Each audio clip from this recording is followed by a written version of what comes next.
السلام علیکم ورحمۃ اللہ وبرکاتہ۔ وعلیکم السلام ورحمۃ اللہ۔ الحمد للہ رب العالمین، والصلاة والسلام علی سید الانبیاء والمرسلین، محمد وآلہ وصحبہ اجمعین، اما بعد، فقد قال اللہ تبارک وتعالی فی القرآن المجید والفرقان الحمید: اعوذ باللہ من الشیطان الرجیم، بسم اللہ الرحمن الرحیم۔ وَإِذَا سَأَلَكَ عِبَادِي عَنِّي فَإِنِّي قَرِيبٌ أُجِيبُ دَعْوَةَ الدَّاعِ إِذَا دَعَانِ فَلْيَسْتَجِيبُوا لِي وَلْيُؤْمِنُوا بِي لَعَلَّهُمْ يَرْشُدُونَ۔ وقال تعالى في موضع آخر: أَمَّنْ يُجِيبُ الْمُضْطَرَّ إِذَا دَعَاهُ وَيَكْشِفُ السُّوءَ وَيَجْعَلُكُمْ خُلَفَاءَ الْأَرْضِ أَإِلَٰهٌ مَّعَ اللَّهِ قَلِيلًا مَّا تَذَكَّرُونَ۔ وقال النبي صلى الله عليه وسلم: الدعاء مخ العبادة، وقال الدعاء هو العبادة، أو كما قال عليه الصلاة والسلام۔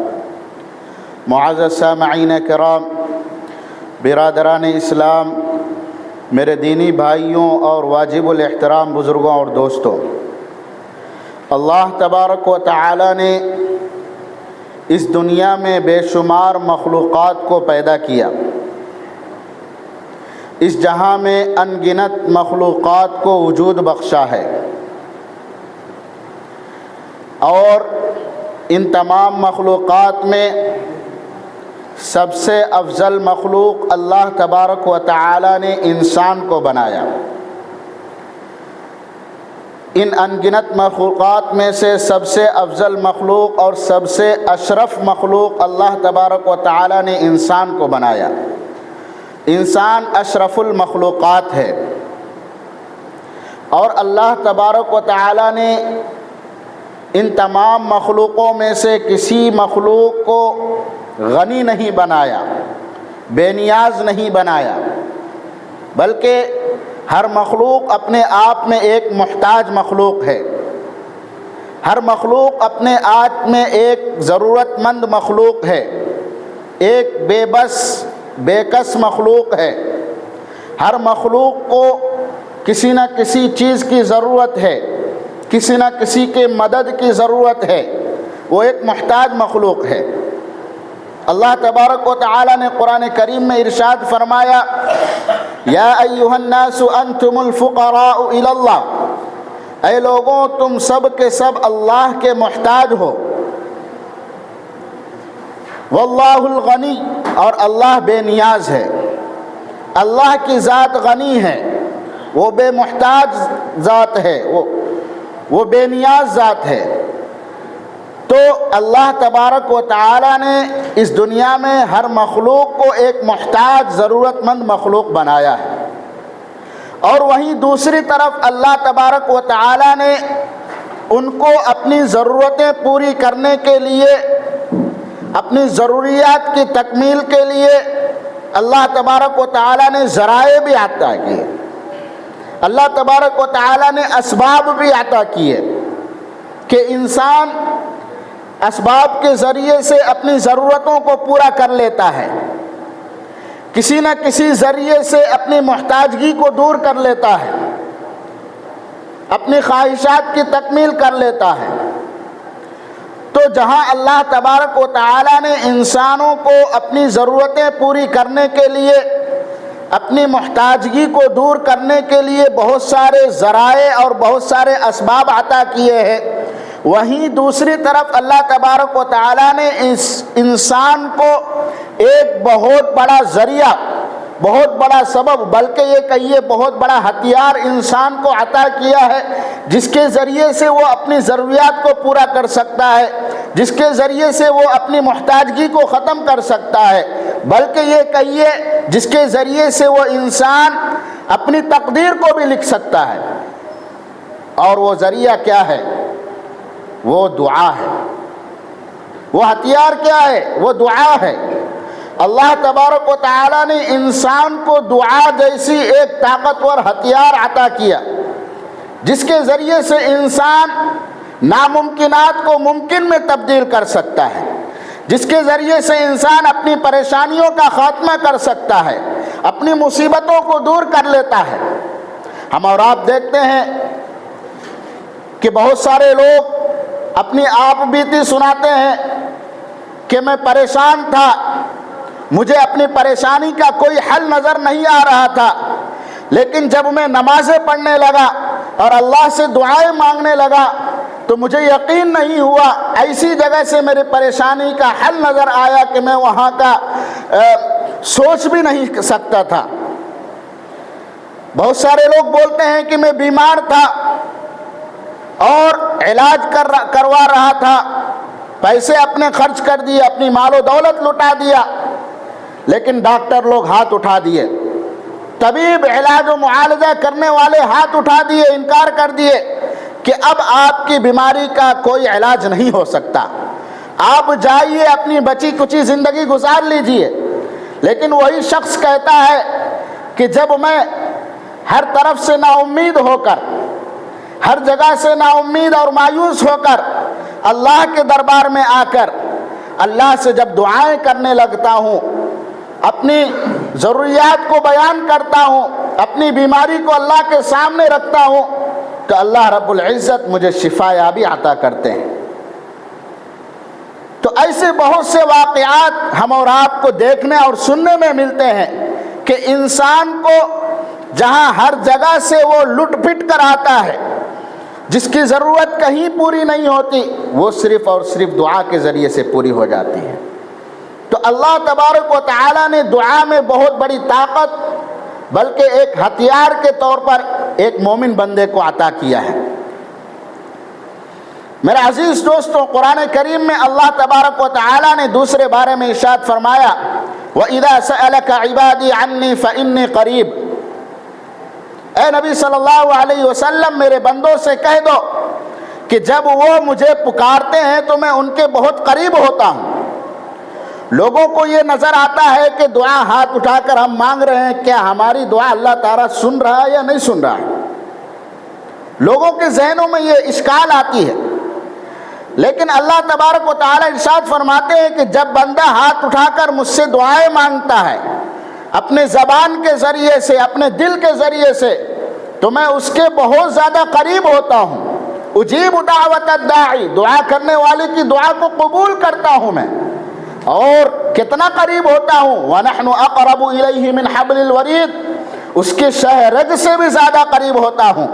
شہرگ کہتے ہیں رگوں کی بادشاہ، جس کو اگر انسان کاٹ دے تو وہ مر جاتا ہے، اس رگ سے بھی زیادہ قریب اللہ تبارک و تعالی بندے کے پاس ہوتے ہیں۔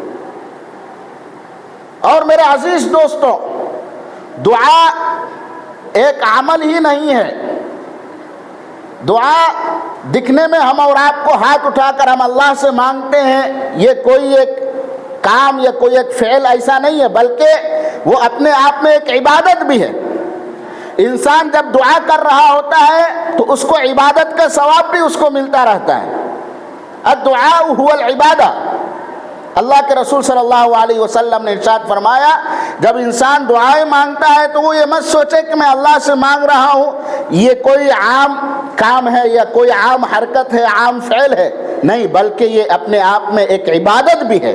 وہ دعائیں مانگ رہا ہے، اس کی دعائیں قبول بھی ہو رہی ہے اور اس کو عبادت کا ثواب بھی مل رہا ہے۔ اب میرے عزیز دوستو، دعا کسے کہتے ہیں یہ بات سمجھنے کی ہے۔ دعا ایک عربی کا لفظ ہے، دعا یدعو دعاء، جس کے معنی ہے پکارنا، جس کے معنی ہے مانگنا، جس کے معنی ہے سوال کرنا۔ جب انسان دو زانو ہو کر، ہاتھوں کو اٹھا کر، اپنے دل کی سچی کیفیت کے ساتھ، سچے جذبے کے ساتھ، دل و دماغ کو حاضر رکھ کر اللہ رب العزت سے کوئی التجا کرتا ہے، اللہ رب العزت سے کچھ مانگتا ہے، تو اس کو دعا کہتے ہیں۔ اب وہ مانگنا عربی میں ہو، اردو میں ہو، انگلش میں ہو، تیلگو میں ہو، کسی بھی زبان میں ہو، بس اللہ رب العزت سے مانگنے والے عمل کو دعا کہا جاتا ہے، کیونکہ زبان بنانے والی ذات اللہ کی ہے۔ وَمِنْ آيَاتِهِ أَن يُرِيكُمْ وَاخْتِلَافُ أَلْسِنَتِكُمْ وَأَلْوَانِكُمْ، کہ زبانوں کو بنانے والا، تمہارے رنگ و بو کو بنانے والا یہ ذات اللہ کی ذات ہے، تو تم کسی بھی زبان میں مانگو، عربی آنا ضروری نہیں ہے، اردو آنا ضروری نہیں ہے، بلکہ آپ جس زبان میں بھی اللہ رب العزت سے مانگو، اللہ رب العزت اس زبان میں آپ کی دعا کو قبول کریں گے۔ میرے عزیز دوستوں، بہت سارے لوگ یہ سمجھتے ہیں، بلکہ بہت سارے لوگ یہ کہتے ہیں کہ مولانا کئی سالوں سے میں دعائیں مانگ رہا ہوں، میری دعا قبول نہیں ہو رہی ہے، کئی مہینوں سے دعائیں مانگ رہا ہوں، میری مراد پوری نہیں ہو رہی ہے، کیا میری اللہ رب العزت میری دعا کو نہیں سن رہے؟ نہیں میرے عزیز دوستوں، اللہ رب العزت ہر بندے کی دعا کو سنتے ہیں اور اس کی دعاؤں کو قبول بھی کرتے ہیں، لیکن ضروری یہ نہیں ہے کہ جو تم مانگ رہے ہو اللہ رب العزت تمہیں وہی عطا کرے، یہ ضروری نہیں ہے، بلکہ اللہ رب العزت جب بندہ کچھ مانگتا ہے تو پہلے یہ دیکھتے ہیں کہ وہ جو چیز مانگ رہا ہے وہ اس کے لیے صحیح ہے یا غلط ہے، اس کے حق میں صحیح ہے یا غلط ہے، اس کو وہ نفع دے سکتی ہے یا نقصان دے سکتی ہے۔ اللہ رب العزت مصلحت پر اس دعا کو موقوف رکھتے ہیں، اگر وہ چیز اس کے حق میں صحیح ہے تو اللہ رب العزت اسے وہ چیز عطا کرتے ہیں، ورنہ اس کے بدلے میں اللہ رب العزت اس کے اوپر آنے والی کوئی مصیبت یا پریشانی کو ختم کر دیتے ہیں، یا پھر اللہ رب العزت اس دعا کا بدلہ کل قیامت میں عطا کرتے ہیں۔ اب ایک انسان دعا کر رہا ہے، مول صاحب بول کے گئے دعا کے ذریعے سے تقدیر بدل جاتی، اب میں مال و دولت کی دعا کر رہا ہوں، بہت سارے مال و دولت یا اللہ مجھے عطا کر دے، اب میری دعا قبول نہیں ہو رہی۔ میرے عزیز دوستوں، اگر وہ مال و دولت تمہارے حق میں صحیح ہے، تمہارے حق میں نفع بخش ہے، تو ضرور اللہ رب العزت وہ مال و دولت تمہیں عطا کریں گے۔ اگر تم نوکری مانگ رہے ہو، نوکری تمہارے حق میں صحیح ہے تو اللہ رب العزت تمہیں ضرور نوکری عطا کریں گے، لیکن اگر وہ چیز تمہارے حق میں صحیح نہیں ہے، اللہ رب العزت کو معلوم ہے کون سی چیز بندے کے حق میں صحیح ہے، کون سی چیز نقصان دہ ہے، اب اگر وہ صحیح نہیں ہے تو اللہ رب العزت اس دعا کے بدلے میں تمہارے آنے والی مشکلات کو، تمہارے اوپر آنے والے مصیبتوں کو، پریشانیوں کو ختم کر دیتے ہیں، اور پھر اس کا بدلہ کل قیامت میں اپنے ناز و نعمت کے شکل میں عطا کرتے ہیں۔ حدیث پاک میں آتا ہے کہ جب بندہ جنت میں جائے گا اور اسے دنیا میں مانگی ہوئی دعا کا بدلہ دنیا میں نہ دے کر اللہ رب العزت جب جنت میں عطا کریں گے تو وہ بندہ یہ خواہش کرے گا کہ کاش دنیا میں میری ایک بھی دعا قبول نہ ہوتی، ہر دعا کا بدلہ مجھے جنت میں عطا کیا جاتا۔ تو میرے عزیز دوستوں، ہر بندے کی دعا کو اللہ رب العزت قبول کرتے ہیں، لیکن ضروری یہ نہیں ہے کہ جو مانگ رہا ہے اللہ رب العزت اسے وہی عطا کرے، اللہ رب العزت بندے کی مصلحت پر موقوف کر دیتے ہیں اس کو۔ دوسری بات، دعا کے شرط ہونے کی بھی کچھ شرائط ہیں، دعا کے قبول ہونے کی بھی۔ ہر چیز انسان جب چاہے دعا مانگ لے اور اس کی دعا قبول ہو جائے، ایسا نہیں ہے، اس کی کچھ شرائط ہیں۔ آپ دنیا میں کوئی بھی کام کرنے جاؤ اس کے کچھ پروسیس ہوتے ہیں، ان پروسیس کو جب کمپلیٹ کیا جاتا ہے تبھی وہ کام انجام میں آتے ہیں۔ دعا کے بھی قبولیت کے کچھ پروسیس ہیں۔ سب سے پہلی اس کی شرط یہ ہے کہ انسان کا رزق حلال ہو۔ قرآن کریم میں اللہ رب العزت نے ارشاد فرمایا، یا ایھا الرسل کلوا من الطیبات واعملوا صالحا، اے رسولوں کی جماعت رزق حلال کھاؤ اور نیک عمل کرو۔ یہاں اللہ رب العزت یہ بتلانا چاہ رہے ہیں کہ آدمی کے اندر رزق حلال ہوگا، آدمی کی کمائی حلال والی ہوگی، اس کا کھانا پینا اوڑھنا بچھونا پہننا سب حلال ہوگا، تو اللہ رب العزت اس کی برکت سے نیک عمل کی بھی توفیق عطا کریں گے اور اس کی دعاؤں کو بھی قبول کریں گے۔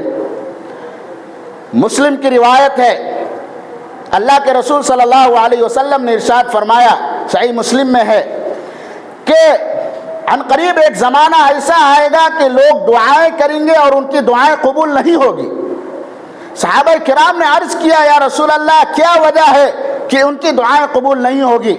تو اللہ کے رسول نے فرمایا، مطعمہ حرام، کہ ان کا کھانا حرام ہوگا، ومشربہ حرام، کہ ان کا پینا حرام ہوگا، وملبسہ حرام، کہ ان کا پہننا کپڑا حرام ہوگا، یعنی ان کی کمائی حرام کی ہوگی، کھانا پینا حرام کا ہوگا، کپڑا پہننا حرام کا ہوگا۔ جب وہ حرام کے کاموں میں مبتلا رہیں گے، حرام رزق رہے گا، اللہ رب العزت ان کی دعاؤں کو قبول نہیں کریں گے۔ تو میرے عزیز دوستوں، اس کے لیے پہلی شرط یہ ہے کہ انسان اپنے کمائی کو حلال کمائی میں بدلے، اس کا رزق حلال ہو۔ اور دوسری شرط یہ ہے کہ انسان دو زانو بیٹھ کر، ہاتھوں کو اپنے سینے کے سامنے اٹھا کر اور سچے دل کے ساتھ دل و دماغ کو حاضر کر کر اللہ رب العزت سے مانگیں، اور مانگنے میں روئے، گڑ گڑائے، کپ کپائے۔ جب ایسی کیفیت ہوگی تو یقیناً اس کی دعا قبول ہوگی۔ اللہ کے رسول صلی اللہ علیہ وسلم نے ارشاد فرمایا کہ لا يستجاب دعاء من واعلموا ان اللہ لا يستجیب دعاء من قلب غافل لاہن، کہ اللہ تبارک و تعالی ایسے بندے کی دعا کو قبول نہیں کرتے جس کا دل اور دماغ حاضر نہیں ہوتا ہے۔ یہ دعا کر رہا ہے، اس کا دماغ کہیں اور ہے، اور دعا کر رہا ہے، اس کا دل کہیں اور ہے، یعنی صرف الفاظ سے ادا کر رہا ہے، اس کو معلوم بھی نہیں ہے کہ میں کیا مانگ رہا ہوں، اس کا دل بھی یہاں نہیں ہے، دماغ بھی یہاں نہیں ہے۔ ایسی حالت میں اگر وہ اللہ رب العزت سے دعا کرے گا، ایسی کیفیت میں ایک بے غفلت دل کے ساتھ، لاپرواہ دل کے ساتھ، اس کا دل دماغ جسم کچھ بھی یہاں پر نہیں ہے، ایسی دعا کو بھی اللہ رب العزت قبول نہیں کرتے۔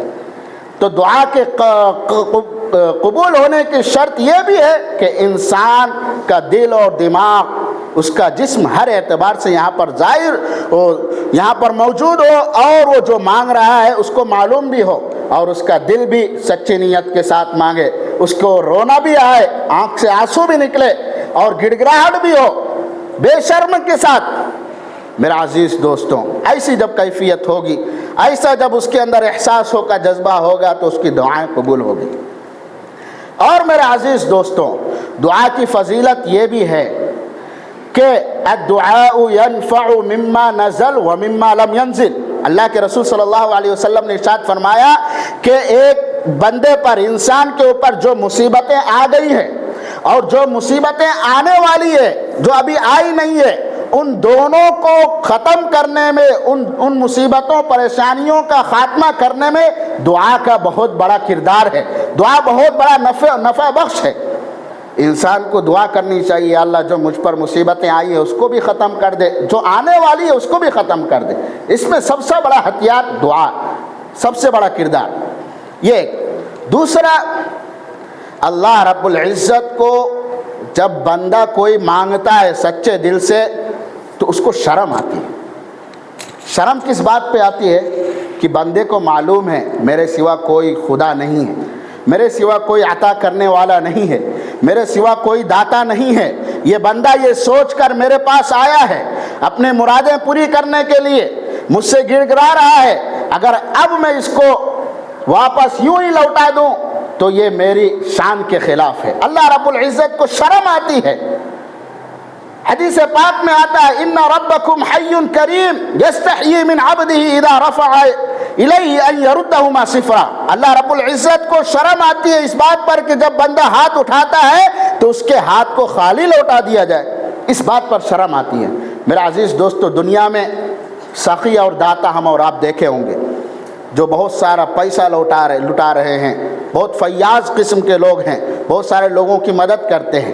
تین طرح کے لوگ ہم اور آپ کو نظر آتے ہیں۔ ایک آدمی وہ ہے جس کے پاس ہم جائیں گے تو وہ دے کر آپ کو لوٹا دے گا۔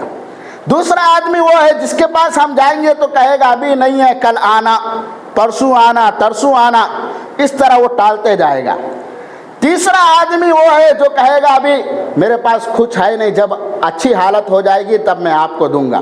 ایک آدمی وہ بھی ہے جو دیتا ہے، آپ اس کے پاس جائیں گے ایک بار، دو بار، تین بار، لیکن زیادہ اس کے پاس جائیں گے تو وہ کہے گا اس کو عادت ہو گئی، ఒక్కసారి ఇచ్చిన 100 సార్లు అత్తాడు, ఈయనకి అలవాటు అయిపోయింది।